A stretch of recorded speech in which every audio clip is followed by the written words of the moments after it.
Hi, my name is Bishop Gregory Lightner, and this is Pastor Karen Lightner, and we are the hosts of Is Love Enough? We would like to thank WYTV7 Community Broadcasters Network for hosting Is Love Enough? WYTV7 is a nonprofit organization that educates, empowers, and encourages others, and appreciates all donations. And today we're joined with Apostle Designate Frances Lightner Peacock. Can you introduce yourself? Yes, my name is Apostle Frances Lightner Peacock, and I am a part of the Glorious Church of Jesus Christ, where our bishop prelate is Bishop Gregory Thomas Lightner, and our pastor is Miss Karen Lightner. And our church is located in Hardyville, South Carolina. So we thought it would be kind of fun to do this little segment on love and relationships where we ask Mama. So we have some questions that have come in and we're going to be asking you. But before we do that, will you give us a little background, like why you would be the perfect person to ask these questions to? Well, I am the mother of 4 beautiful children. I worked, but I also, came home and took care of my family. I had a wonderful husband who is now deceased, but why I feel like it's good to ask me those questions, because not only did I raise my 4 kids, but my house had an open door policy for children. My kids were always bringing somebody home, somebody that needed mentoring. My son would bring home young men that my son would mentor. So I feel like we have great experience in that. Sometimes there was a young woman that may have been homeless at the time and had kids, and I would also take them in. It was not a problem. That's just who God made me. He made me a mom, okay? Okay, so we're gonna ask, and also so people know, you do marriage counseling. You have done marriage class. Yes. You have done relationship classes. Yes. And also done classes with young women who are seeking to be wives, and also have helped some young men who are seeking to be husbands as well. So we get that full disbursement about who you are out there. So Thank you. Shake it up. Okay. First question. I love my wife. We have 2 toddlers under 4, and all her attention seems to be focused on them. How do I express that I miss us? That's a very good question. Okay, let's break this down. There are 2 toddlers under 4, so that's like consuming all of her time. What he has to do, they have to come together in a conversation, probably after the kids have gone to sleep, and he needs to express. Remember, communication is the key. At the top, it's the key to everything, communication. So what he has to do is communicate with his wife how he feels, because sometimes when you are a mom and you are consumed with your kids all day, you forget. Not that you don't love your husband or you don't want him to be a part, but you are consumed with taking care of your kids. What the husband needs to do is sit his wife down and let her know, honey, I miss us. So then he can say, well, let's plan a date night. Let's do this once a month. Well, we can come together on a date night. We'll get a sitter. We can go out to dinner. We can just sit and talk, hold hands, whatever you want to do. But I need us to reconnect. That's a good conversation that they need to have in the time when it's quiet, the house is quiet, and he can really get her to understand what his needs are. His needs is, I miss you, baby. I miss us. I miss our coming together. I miss our intimate time. Whatever it is, he needs to communicate that with her and just conversation. No loud talking, nothing, just conversation, and get her to understand that this is what I need. And then to counteract that, he can say, well, baby, tell me what you need. See, that'll kind of lighten up the mood a little bit. Baby, tell me what you need. Right. Yeah. A lot of times for men, when they have kids in the relationship, they lose their wife because she becomes mom. They lose that connection that they had. But it's good for couples to remember who they were before the kids and make sure they have time for themselves. Yeah, that's true. Because, we had the twins you know, it was hard for me, and at the same time, I'm taking care of them, and it looked like I neglected you. Mm-hmm. So it was hard, you know, to try to balance that out. Yeah, we were just tired Yeah, all the just time. tired. Just tired. Look, together was just, can we have 5 minutes of sleep? At least. At least. Yes. Yeah, you do become sleep deprived. Yes. Yeah. Right, so let's get another one. Okay. My husband and I bump heads all the time about discipline, chores, and anything significant when it comes to children. Ooh, that's good. It's affecting our relationship. How do we fix this? Yes. Again, going back to communication. Discipline is a very touchy subject. Because in most households, one would be the strong disciplinarian and the other one would be like the easygoing one. So what they have to do is come together, but always remember, any disagreements you have about discipline, don't discuss it in front of the children. Let me tell you, children are very smart and they will start manipulating you, putting one against the other. Well, mama said it was okay, but daddy said it was okay. So I just want, why can't you say it's okay? So you have to be very careful not to talk about discipline in front of the kids. What was the other one? Something about chores? Was it about chores? Yeah, about discipline, chores, and anything significant when it comes to the children. So the whole gamut of raising kids, basically. Yeah, the whole thing of raising kids. Number one, like I said, don't discuss it in front of the kids, but you have to discuss it, because if you don't discuss it, it will lead to arguments. And whoever the disciplinary is and the easygoing one, somebody gonna be angry with the other one, because one gonna think you too hard, the other one gonna say it was you too easy. So you got to come together and discuss this. And like I said, you have to do it away from the kids so that they can't hear you. And also you have to and a whole gamut. Chores are not a punishment. Chores is to teach you responsibility. You can assign what. Let's give an example. Okay, Billy, you have to take out the trash every day for a week, and then I'm gonna switch it up next week. Johnny got to take out the trash for a whole week. That's teaching them responsibility. And you have to teach kids to be responsible, because if you don't, you're going to have a problem when they get older, because you want them to be able to be self-sufficient when they grow up. So discipline, teaching them right from wrong, teaching them not to be sassy, teaching them not to talk back, not to stomp their feet, and definitely not to close the bedroom door. Because where you don't pay rent, where you don't pay mortgage, you don't lock no door. In my house, my kids will tell you there was no allowing them locking doors. It was not allowed to slam doors. That was not allowed. You could be angry, but you had to be angry quiet. Yes. And, go ahead, Bishop.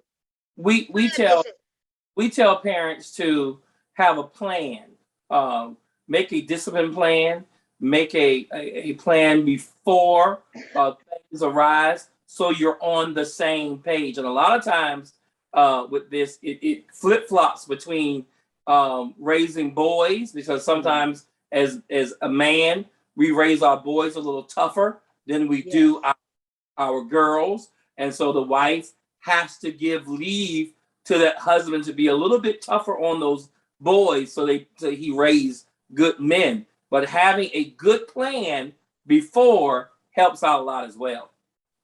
This is why in everything that we do as a married couple, communication has to be at the top of your list, because everything that is under that comes under communication. So if you don't communicate about discipline, if you don't communicate about chores, if you don't communicate about, anger, stomping your feet, being disobedient, mouthing off, all of that, you have to talk about this in advance, because when they become like teenagers and start sniffing themselves, you're going to have to rein them in. So you need to prepare in communication what's going to happen when these times come. Communication is the key. Okay. Good. Let's get another question. Okay. Let's see. My mommy has a new boyfriend, and he recently started babysitting me and my little sister while she works. How do I tell mommy that I don't feel safe around him? That's good. Little girls, every mom that's single and have little girls, you guys, please, please teach your little girls, point your fingers at their private space. Nobody's supposed to touch you here. Nobody's supposed to touch you here. Nobody's supposed to touch you on your backside. All of that is off limits. You don't sit in my boyfriend's lap. You sit on the chair. You don't sit in his lap. Teach your little girls that if somebody touch you, it's okay to come and tell mommy. If they threaten you and say they're going to hurt you, they're not really going to hurt you. This is what you have to tell your kids. You have to make them comfortable. Whatever it is, don't feel bad. Don't be scared. You can always come and tell mommy. Because single women get men, and some of these men are not nice men. And you leave your little girls home with them. Sometimes it's a problem. And then once their youth has been destroyed, there's no getting that back. So I'm telling every single mom, please be careful. Don't be so eager to leave your child with this man. I want him to get to know my girl. No, you help him in the midst of your living room. Get used to your girls. You don't leave your little girls by themselves with a stranger. Make sure you teach them there are no touch zones. And tell them there are no touch zones. If anybody touch you there, come and tell mommy. Hold them on your lap. Hold them close to you. Hug them while you are talking to them so that they're listening to your words and they are being comfortable in knowing that, okay, if that happened, I really can come and tell my mommy. Yeah, and not only little girls, they're little boys as well. Because I'm sorry, yes. But the question was about girls, so I just said, yeah. Well, nowadays, the boys too. And then, why is it you think, Ask Mama, that when the children do try to tell the mom what's going on, they would take the word over the boyfriend as opposed to their own child? Why do you think that? I think sometimes it's because that woman has low self-esteem and she feels like she can't do any better. So if I approach him about this, he's going to walk away from me. Maybe he's helping out financially. She's going to lose that financial support. So she would rather take the word of the man over the word of her child. I've never understood that.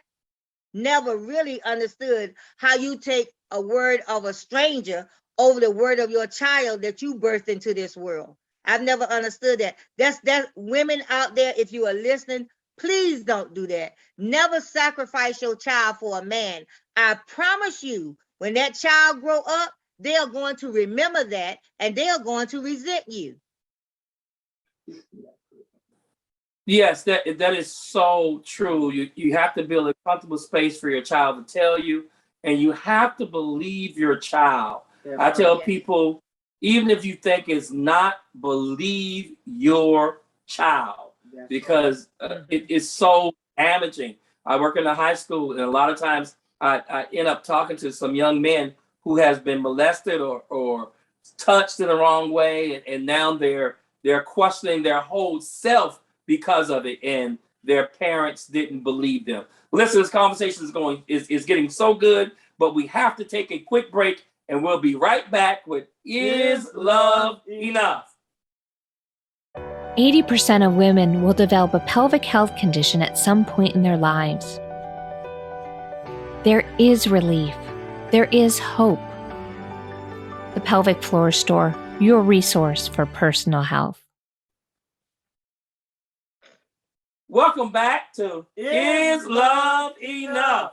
And we are talking with Apostle Designate Frances Lightner Peacock on a segment we are calling Ask Mama. Let's reach back into our wonderful cup and see what it says now. Another question. Got two. I'm 40 and I look back feeling that I let myself down.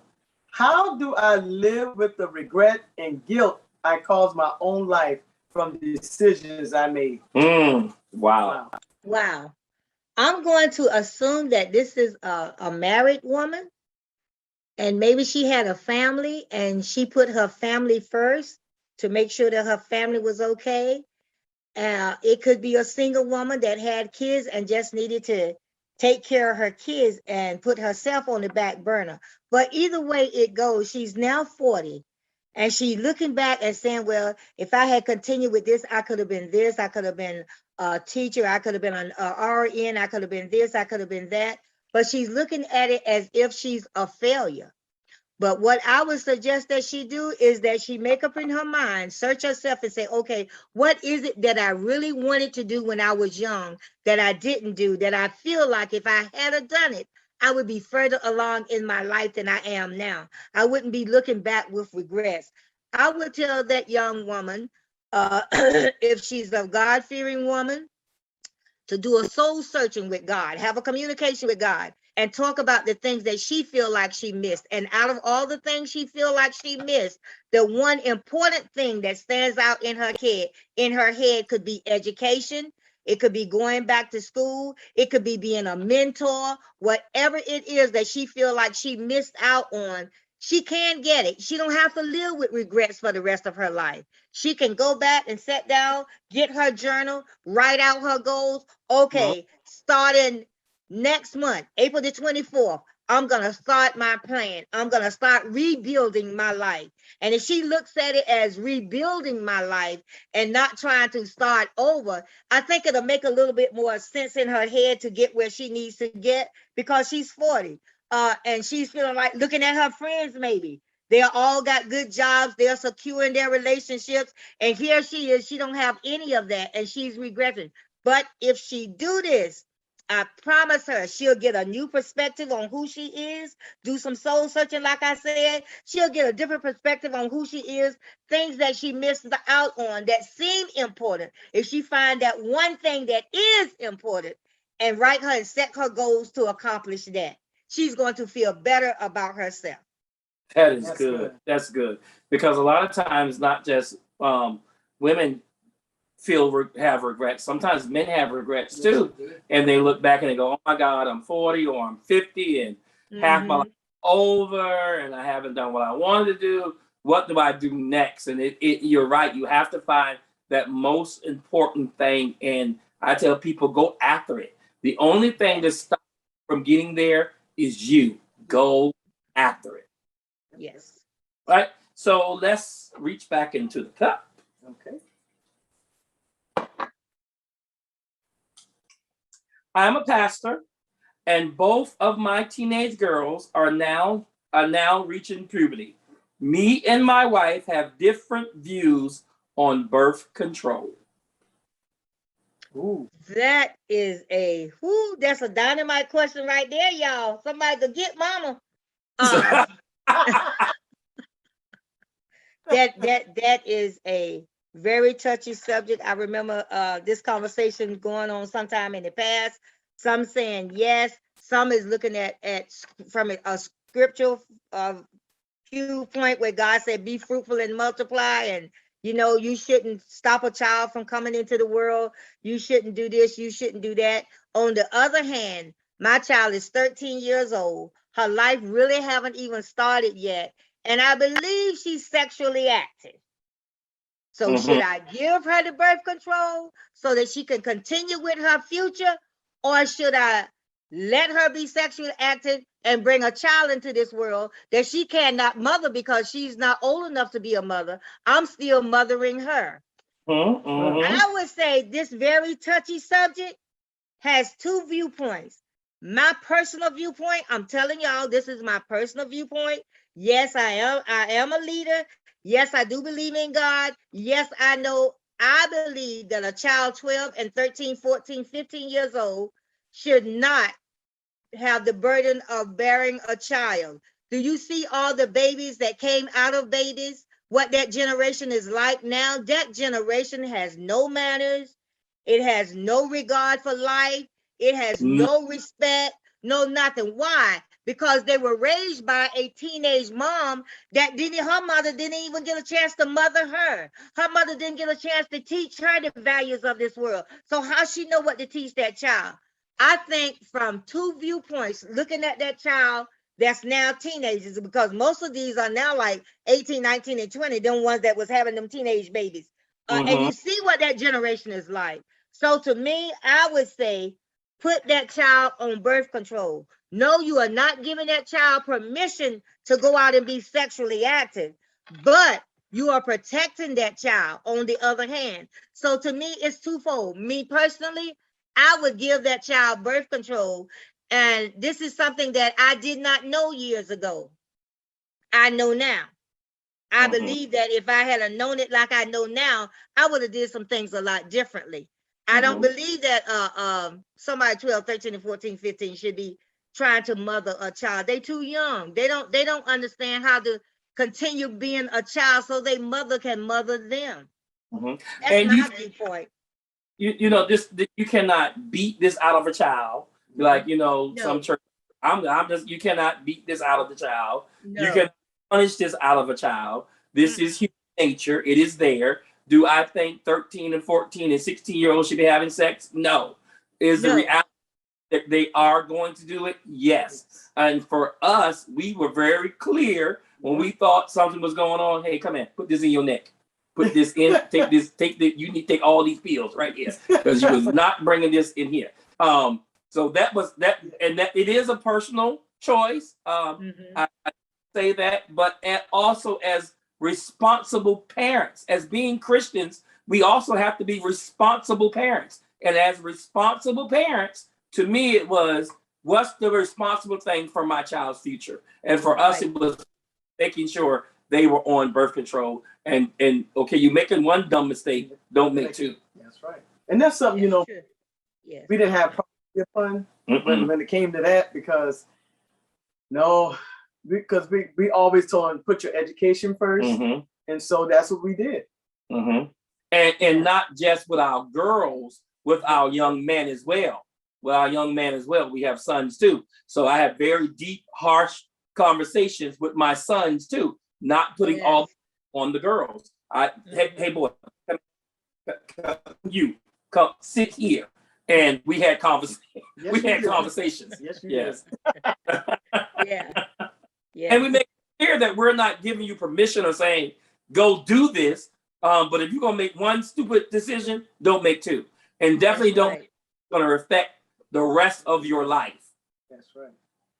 And I think something that mothers should remember, after that child is born, most of the time, the grandmother has the responsibility of raising and teaching that child what they need to know as being a child and to how to grow up into the world. Because that teenage daughter that had that child, she wants to go back to school. She still wants to do things. And mama, can you keep the baby? Or she might meet somebody and want to go off with them somewhere else. And grandma's still stuck with that child. There's a lot of reasons why I say, put them on birth control. Not by giving them permission to be sexually active, but they need to be protected. Help them protect themselves. Yes. All right, let's pull another question out of the cup. Okay. Why does my going back to school bother my husband so much? We are empty nesters, and I need him to understand I want this for me. Wow. Okay. Key thing that was said there. We are empty nesters. That means there's no more children in the house to get your attention. So now, I'm the husband. I can have my wife all to myself. And then she gonna come up and tell me she want to do what? She gonna leave me again. She left me for the kids, meaning her time and attention was given to the kids. So now her time and attention gonna be given to going back to school. Communication. Remember, I gotta go back. Number one, communication. What they have to do is sit down and have a serious conversation. She can let him know that I put my life on hold and we raise these kids. They are now out of the house. It's just the two of us. I'm going to school, but let him know all my time is not going to be put in school. I'm going to have time for you, honey, because she has to remember there's nowhere else for his attention to go. And I know there's one place you don't want it to go. So you have to make sure that you keep your husband interested in you and let him know I'm still interested in you. I still want to spend time with you, but now it's time I can get my education. And if I get my education, honey, we'll be able to build more of a nest egg. Present it to him in a good, positive way. Letting that man know I'm not pushing you away. and I'm not shutting you out, because this is the time. Women, listen to me. You got to spend more time with your man, more time with him. Remember, God made men visual creatures. Y'all hear me? Visual creatures. So they like what they see. So if you tell him all these things is going to happen with you, get you a new wardrobe, get you some nice negligee, get you a nice flowing nightgown, get you some candles. Oh, there's a lot of little things you can do, women. And when you get through with that, he gonna say, baby, yeah, I'm gonna help you. I'm gonna help you with school. Yeah, you go back to school. Long as you give me the attention I deserve, you can go back to school. Women, you gotta know how to play it. That is so good. So good. All right, let's pull out. I think we have time for one more question. Let's pull out another question from the cup. Okay. We're getting married. Can you share a secret tip that most people usually won't say aloud? I think there are several things when engaged couples are going to get married, certain subjects that they steer away from. I think one of them is religion, and one of them may be children. Sometimes there are couples that going into this getting engaged, they know that the other person don't want to have kids, or they know that the other person may not be religious, or you may be Pentecostal, Baptist, whatever, and the other person could be Catholic, Protestant, whatever. Okay, what are we going to do after we get married? How are we going to raise our kids? Which denomination are we going to raise our kids under? Mm. So these are touchy subjects, but they're subjects that have to be talked about. And a lot of times people will skirt around those questions because they are serious questions. That's good. That's good. All right. So we didn't ask you the big question of the day, but we're going to ask it to you now. And then we got just a few minutes. Is love enough? I would say it depends on how you look at it. I think love is good. Love is kind. Love is all of that. But it takes a little bit more seasoning to go into that love to make it enough. Because sometimes there are other things that need to go along with it. Because we know couples that have said they love each other and they act like they love each other, but then it might not be enough because they wind up separating. So you got to put them extra seasoning, them extra spices in there to make love enough. Well, we want to thank you so much for joining us with this segment. I know we're going to do this again. Yes. Have a question or concern, email us at gtlm.isloveenough@gmail.com. Please know all questions are read anonymously and your name will never be shared. Once your question is scheduled to air, we will notify you directly. We would like to thank WYTV7 Community Broadcasting Network for hosting Is Love Enough. If you would like to be a guest, you can email us at gtlm.isloveenough@gmail.com or give us a call at 912-509-0178. Thank you for joining us on Is Love Enough?